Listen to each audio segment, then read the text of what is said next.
From part first business economics.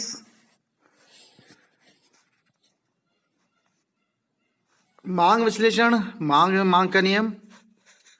आपको एक chapter चला रखा है मैंने, मांग का नियम। मांग का नियम, मांग का नियम आप जैसा कि जानते हैं कि होता क्या है, जब वस्तु के मूल्य में परिवर्तन होता है तो उसके परिणाम स्वरूप उसकी मांगी जाने वाली मात्रा में जो परिवर्तन होता है उसे मांग का नियम कहते हैं।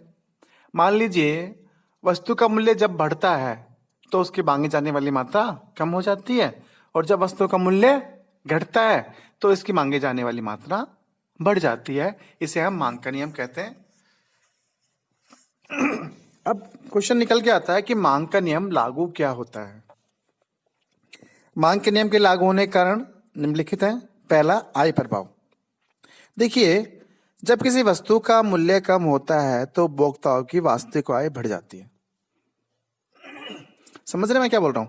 जब किसी वस्तु का मूल्य, जैसे मान लीजिए किसी उपभोक्ता की आय 10 रुपए और कोई वस्तु आ रही थी 5 रुपए की, जब किसी वस्तु का मूल्य घट जाता है यानी 5 से मिला के 3 रुपए हो जाती है तो रियल में उपभोक्ता की वास्तविक आय बढ़ जाती है, क्योंकि उसे उस वस्तु की मात्रा का सामान खरीदने के लिए अब उसे कम व्यय करना पड़ता है।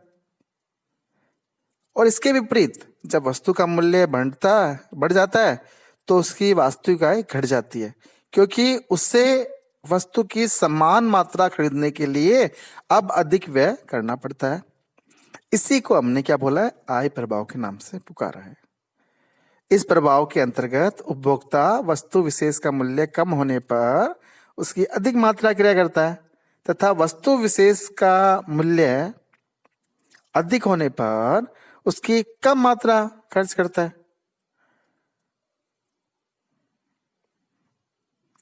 अन्य शब्दों में मैं ये बोल रहा हूं, आप ध्यान दीजिए।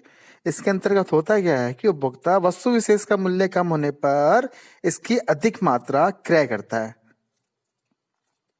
तथा बची हुई आय का एक भाग अन्य वस्तुओं पर करने पर भी व्यय करता है।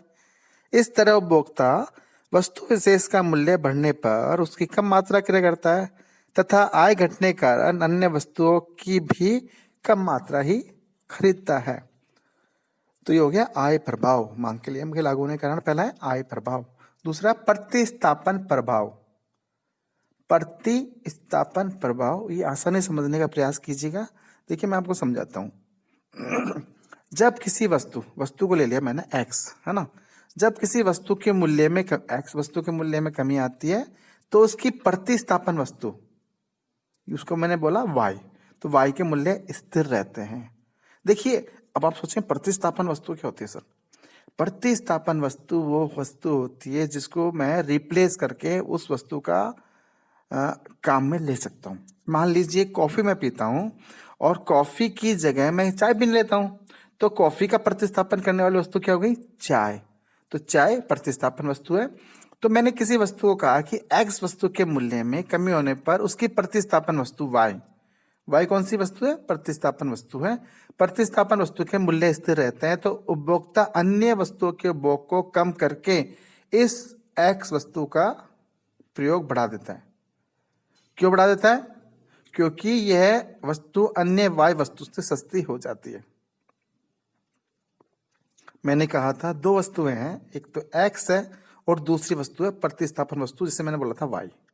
ठीक है, इसके अंदर हुआ क्या कि x वस्तु के मूल्य कम हो गए और y वस्तु का मूल्य क्या? स्थिर रहे। तो उपभोक्ता क्या करेगा? उपभोक्ता करेगा जिस वस्तु का मूल्य कम होगा उससे ज्यादा खरीदेगा। तो यहां पर किस वस्तु का उपयोग बढ़ा देता है? वो x वस्तु का उपयोग बढ़ा देता है, क्योंकि x वस्तु y की तुलना में सस्ती हो जाती है। ठीक है, क्लियर? और अगर इसके विपरीत यदि x वस्तु का मूल्य बढ़ जाता है और अन्य वस्तु, जिसे मैंने बोला प्रतिस्थापन वस्तु y वस्तु का मूल्य स्थिर रहता है, तो देखिए y वस्तु का मूल्य मैंने स्थिर रखा है, पहले भी स्थिर रखा था, अब भी स्थिर रख रहा हूं। और x वस्तु का मूल्य पहले कम किया था, अब मैंने क्या किया? x वस्तु का मूल्य मैंने बढ़ा दिया। तो x वस्तु का मूल्य बढ़ जाता है तो क्या होगा? x वस्तु के प्रयोग को हम क्या कर देंगे? कम कर देंगे। और हम y वस्तु के प्रयोग को हम बढ़ा देंगे, क्योंकि y वस्तु x वस्तु की तुलना में सस्ती है इस समय। उपभोक्ता की इसी मनोवृत्ति को हमने किस नाम से पुकारा? प्रतिस्थापन प्रभाव के नाम से पुकारा। इस प्रवृत्ति के अनुसार सस्ती वस्तु द्वारा अपेक्षाकृत महंगी वस्तु का प्रतिस्थापन कर दिया जाता है। क्या कर दिया जाता है? प्रतिस्थापन, यानी बदल दिया जाता है। सस्ती वस्तु का ही उपभोक्ता प्रयोग करने लगता है। इस प्रकार इस प्रभाव के कारण वस्तु का मूल्य घटने पर उसकी मांग बढ़ जाती है तथा मूल्य बढ़ने पर उस वस्तु की मांग क्या हो जाएगी? घट जाती है। चलिए अगला पॉइंट करते हैं हम, सीमांत उपयोगिता ह्रास नियम। देखिए मांग का नियमन सीमांत उपयोगिता ह्रास नियम पर आधारित है। सीमांत उपयोगिता ह्रास नियम क्या कहता है? सीमांत उपयोगिता ह्रास नियम मैंने पढ़ाया था ना आपको, क्या बोलता है? इसके अनुसार किसी वस्तु का उपभोग बढ़ाने पर उसकी सीमांत उपयोगिता घट जाती है। अगर हम किसी वस्तु का लगातार उपयोग करेंगे तो उससे मिलने वाली सीमांत उपयोगिता अल्टीमेटली घटती हुई प्राप्त होती है। और उपभोक्ता सदैव ये चाहता है कि वो जितनी सीमांत उपयोगिता जितनी मिल रही है उतना ही वो वस्तु का मूल्य देगा। वो सीमांत उपयोगिता बराबर वस्तु का मूल्य रखना चाहता है। अतः वस्तु की अधिक इकाइयों का उपयोग केवल उसी स्थिति में करेगा जब वस्तु के मूल्यों में कमी हो। इसके विपरीत वस्तु के मूल्य में वृद्धि होने पर उसकी कम मात्रा क्रय करने का कारण है। इसके विपरीत वस्तु के मूल्य में वृद्धि होगी तो उसकी कम मात्रा क्रय करेगा, और वस्तु की मात्रा में कमी होने पर सीमांत उपयोगिता बढ़ेगी और उपभोक्ता की साम्य स्थिति बनी रहेगी। तो सीमांत उपयोगिता आसमान नियम भी इस मांग के नियम के लागू होने का कारण है। अन्य बात करते हैं क्रेताओं की संख्या। प्रत्येक वस्तु के कुछ क्रेता होते हैं, परंतु वस्तु के मूल्य घटने के कारण इनकी संख्या बढ़ जाती है। क्यों बढ़ जाती है? वस्तु का मूल्य अगर घटेगा तो उनकी संख्या बढ़ जाएगी। क्यों बढ़ जाएगी? क्योंकि कुछ ऐसे उपभोक्ता जो पहले अधिक मूल्य होने पर वस्तु को क्रय नहीं कर पाते थे, वस्तु ज्यादा मूल्य वाली थी तो वस्तु को उस समय उपभोक्ता क्रय नहीं करने पाते थे, लेकिन जब वस्तु सस्ती हो गई है तो वो अब उस वस्तु को क्रय कर सकते हैं। इस तरह मूल्य बढ़ने पर क्रेताओं की संख्या में कमी आ जाती है। इसी प्रकार क्योंकि कुछ क्रेता पहले मूल्य कम होने पर वस्तु को क्रय कर सकते थे और अब मूल्य बढ़ गया तो वो क्रय नहीं कर सकते। अतः मूल्य कम होने पर क्रेताओं की संख्या बढ़ने के कारण मांग बढ़ जाती है, और मूल्य अधिक होने पर क्रेताओं की संख्या कम होने के कारण क्या हो जाएगा? मांग घट जाती है। अगला है नए प्रयोग। अधिकांश वस्तु ऐसी होती है जिनके एक से अधिक प्रयोग किए जा सकते हैं। वस्तु महंगी होने पर वह अधिक आवश्यक प्रयोग में ही काम में लाई जाएगी, जबकि अगर वस्तु सस्ती हो गई है तो कम महत्वपूर्ण प्रयोग वाले में काम में लाई जाएगी। अतः मूल्य घटने पर नए प्रयोग पड़ने के कारण वस्तु की मांग बढ़ जाती है। मूल्य घट गया, उसके प्रयोग ज्यादा होने लगे तो उसकी मांग बढ़ जाती है। इसके विपरीत मूल्य बढ़ने पर वस्तु केवल अधिक महत्वपूर्ण प्रयोग में ही लाई जाएगी, इसलिए उसकी मांग क्या हो जाएगी? उसकी मांग घट जाएगी। देखिए मांग के नियम के बाद आपके सामने एक डायग्राम आ रहा है। अब मैं आपको ये बताना चाहूंगा, मैंने आपको बताया था demand line, right? Demand line आप जाए, अब मैंने हमेशा बताया है कि 0x पर वस्तु की मात्रा बताता हूं मैं, और 0y पर क्या करता हूं? वस्तु का मूल्य बताता हूं। मैंने ये बताया था मांग के नियम के अनुसार कि वस्तु का मूल्य अधिक होने पर उसकी मांग की मात्रा कम होती है तथा वस्तु का मूल्य कम होने पर उसकी मांग की मात्रा अधिक होती है। ठीक है, और मैंने एक डिमांड लाइन डीडी लाइन बना के आपको डायग्राम बताया था पिछली क्लासों के अंदर, मांग रेखा ना। ठीक है, तो मांग के नियम के अपवाद है। मांग के नियम के अपवाद ये कहते हैं कि जब वस्तु का मूल्य बढ़ेगा तो उसकी मांगे जाने वाली मात्रा और बढ़ जाएगी, और जब वस्तु का मूल्य घटेगा तो उसकी मांगे जाने वाला मात्रा और घट जाएगी। ये मांग के नियम के अपवाद बताते हैं। जबकि होना क्या चाहिए? वस्तु का मूल्य बढ़ेगा तो उसकी मात्रा कम मांगी जाएगी, और वस्तु का मूल्य घटेगा तो उसकी मात्रा अधिक मांगी जाएगी। मांग के नियम में जस्ट उल्टा होता है। तो देखिए मांग के नियम के अपवाद कुछ बताए हैं, वो मैं आपको बताता हूं। लेकिन बताने से पहले मैं आपको निश्चित रूप से बता रहा हूँ कि एक रेखा चित्र आपके स्क्रीन पे है, उसके अंदर देखिए 0x पर मैंने मात्रा बताई है और 0y पर मैंने मूल्य बताया। देखिए वस्तु का मूल्य, देखिए x वस्तु का मूल्य किस पे दिखा रहा हूं मैं, 0y पे। देखिए एक मतलब मैंने p बताया और नीचे मात्रा मैंने q, क्वांटिटी को मैंने q के रूप में बताया और p को मैंने प्राइस के बारे में बताया। ठीक है, देखिए इसे मैंने बताने का प्रयास किया है कि p जब किसी वस्तु का मूल्य था किस पर, 0y पर, तो उसकी मांगी जाने वाली मात्रा कितनी थी, q थी। मांगी जाने वाली मात्रा कितनी थी, देखिए ओ क्यू करेंगे अपन और वस्तु का मूल्य करेंगे ओपी। जब किसी वस्तु का मूल्य ओपी था तो उसकी मांगी जाने वाली मात्रा कितनी थी, ओ क्यू। अब वस्तु का मूल्य बढ़कर पी से P1 हो गया तो मांगे जाने वाली मात्रा भी क्या हो गई, ओ से बढ़कर ओ क्यू से बढ़कर ओ क्यू 1 हो गई। तो इसमें मुझे क्या दिख रहा है, इसमें दिख रहा है कि वस्तु का मूल्य बढ़ गया तो उसकी मांगी जाने वाली मात्रा भी बढ़ गई। वस्तु का मूल्य पहले क्या था, ओपी था, अब वस्तु का मूल्य मैंने बढ़ा दिया, कितना, ओपी 1 कर दिया। तो देखिए उसकी पहली मात्रा थी ओ क्यू और जैसे ही वस्तु का मूल्य बढ़ा तो उसकी मांगी जाने वाली मात्रा भी बढ़ गई, क्या हो गई, ओ क्यू 1। तो ये पता चल गया मुझे कि जैसे जैसे वस्तु का मूल्य बढ़ रहा है उसकी मांगी जाने वाली मात्रा बढ़ रही है। तो ये तो मांग के नियम का अपवाद हो गया, ये तो गलत हो गया भाई। तो इसलिए तो हमने कहा कि मांग के नियम का अपवाद है, कि मांग का नियम सही नहीं है। ये ऐसी कुछ स्थितियां होती है जिसके अंदर वस्तु का मूल्य बढ़ने पर भी उसकी मांगी जाने वाली मात्रा बढ़ जाती है और वस्तु का मूल्य कम होने पर भी उसकी मांगी जाने वाली मात्रा कम हो जाती है। इसे हमने बोला मांग का नियम, मांग के नियम का अपवाद। ठीक है, तो ये कौन कौन सी स्थिति है, देखिए पहला है गिफिन वस्तुएं। क्या है, गिफिन गुड्स। तो क्या हुआ कि सर गिफिन सर थे एक, है ना, उन्होंने 19वीं शताब्दी के अंतर्गत एक आयरलैंड के, जो आयरलैंड है ना, उनके गरीब किसानों पर अध्ययन करके बताया कि वो अपनी आय का एक बड़ा भाग आलू पर खर्च करते हैं और मांस पर बहुत कम भाग खर्च करते हैं। वो जो किसान थे क्या किस पे खर्च कर रहे थे, एक बहुत बड़ा भाग तो आलू पर खर्च कर रहे थे और कम भाग किस पे खर्च कर रहे थे, मांस पर खर्च कर रहे थे खाने के लिए। क्यों कर रहे थे ऐसा, क्योंकि आलू का मूल्य क्या था, सस्ता था, परंतु मांस का मूल्य बहुत अधिक था, महंगा था, यानी मांस होता है, मांस महंगा। जब आलू का मूल्य बढ़ता है तब वे मांस पर व्यय में मितव्ययता करते थे। और मैं क्या बोल रहा हूं, ध्यान दीजिएगा, जब आलू का मूल्य बढ़ता था तब वह मांस पर व्यय में मितव्ययता करते थे तथा इसके परिणाम स्वरूप भोज्य सामग्री की पूर्ति में होने वाले अंतर को दूर करने के लिए आलू अधिक खरीदते थे। देखिए आलू का मूल्य बढ़ रहा है और आलू वापस वो अधिक खरीद रहे हैं। इस प्रकार आलू का मूल्य बढ़ने पर भी आलू की मात्रा अधिक खरीदी जाती थी। इस प्रवृत्ति की ओर सर गिफिन ने अर्थशास्त्रियों का ध्यान दिलाया। अतः इसे हमने क्या कहा, हमने इसे बोला गिफिन का विरोधाभास अथवा गिफिन प्रभाव के नाम से हमने इसे पुकारा। इस गिफिन प्रभाव के कारण निकृष्ट सस्ती वस्तुएं, निकृष्ट वस्तुएं मूल्य घटने पर कम क्रय की जाती है, क्योंकि इनके मूल्य घटने पर, इनका सस्ती वस्तुओं का मूल्य घट गया तो होगा क्या, उपभोक्ता की वास्तविक आय बढ़ जाएगी जिससे वो बढ़िया किस्म की वस्तुओं पर अधिक व्यय करता है।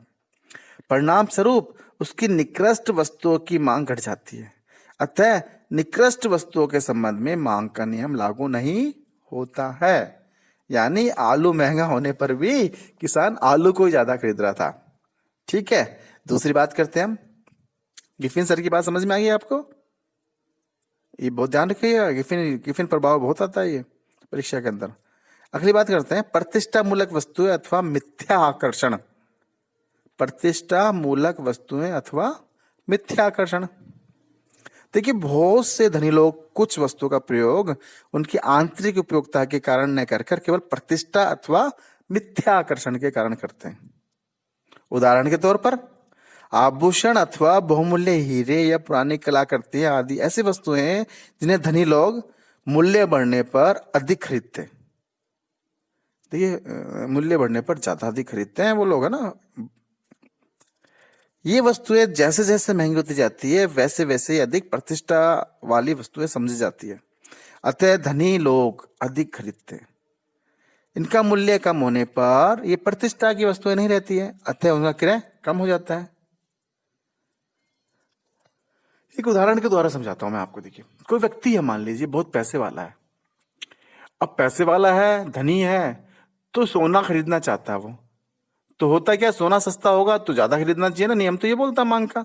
लेकिन अपोजिट है, वो धनी व्यक्ति के लिए सोना प्रतिष्ठा मूलक वस्तु है, प्रतिष्ठा प्रदान करती है, तो महंगी होने पर वो ज्यादा खरीदेगा। क्योंकि वो क्या कर रही है, वो उस व्यक्ति के लिए प्रतिष्ठा, वो शो कर रही है कि सोना खरीदा मैंने, देखो इतनी प्रतिष्ठा दे रही है वो। अगली बात करते हैं, उच्च वस्तु उपभोक्ता की अज्ञानता का प्रभाव अथवा उच्च मूल्य की वस्तु को अच्छा समझना। देखिए क्या होता है, कई बार उपभोक्ता अज्ञानतावश क्या करता है, महंगो वस्तु को अधिक उपयोगी मानकर अधिक क्रय करता है। परिणाम स्वरूप मूल्य बढ़ने पर मांग बढ़ जाती है। कभी कभी वस्तु की पैकेजिंग, लेबल आदि में परिवर्तन करके वस्तु का मूल्य बढ़ा दिया जाता है। देखिए कोई उपभोक्ता है, चलिए मैं एग्जांपल लेता हूँ, मेरा एग्जांपल लीजिए कि मैं टमाटर खरीदने गया। टमाटर की दुकान पे मुझे जो टमाटर सबसे अच्छा लगा, मैं अज्ञानता था, उसका अज्ञानी हूं उस मूल्य के बारे में, कितने की वस्तु मिल रही है। फुटकर विक्रेता ने मेरे मापदंड को देखा कि सर टमाटर लेने आए हुए हैं, तो मैं इसका टमाटर का मूल्य बढ़ा देता हूँ। उसने उपभोक्ता के अज्ञानता की वजह से, जहाँ 40 रुपए किलो टमाटर थे, उसने मुझे देख के 60 रुपए किलो कर दिए। मैंने मूल्य का भाव ताव किया नहीं था, मुझे अज्ञानता थी मूल्य के बारे में, और ये मान के चल रहा था मैं कि वो अच्छे मूल्य वाली वस्तु, ऊंचे मूल्य की वस्तु है तो अच्छी होती है। तो मैंने क्या किया, 60 रुपए किलो पे टमाटर ले आया, जबकि टमाटर कितने भाव थे, 40 रुपए किलो ही सब टमाटर थे। अगर मैं उससे थोड़ी सी बार्गेनिंग करता और उससे बात करता तो वही टमाटर मुझे कितने मिल जाते, 40 रुपए किलो के बिल के हिसाब से मिल जाते थे। लेकिन क्योंकि मैं उसको अज्ञानता मानता हूं,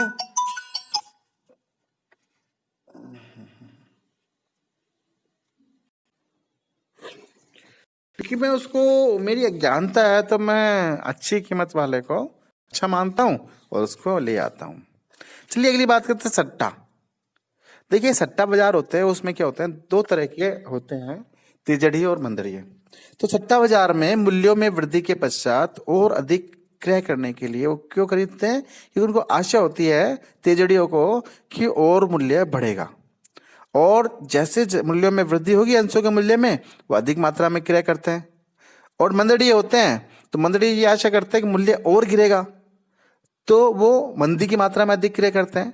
तो ये मांग के नियम का उपवाद हो गया, वो तेजी होने पर भी क्रय कर रहे हैं और मंदड़ी ये मंदी होने पर भी क्रय कर रहे हैं।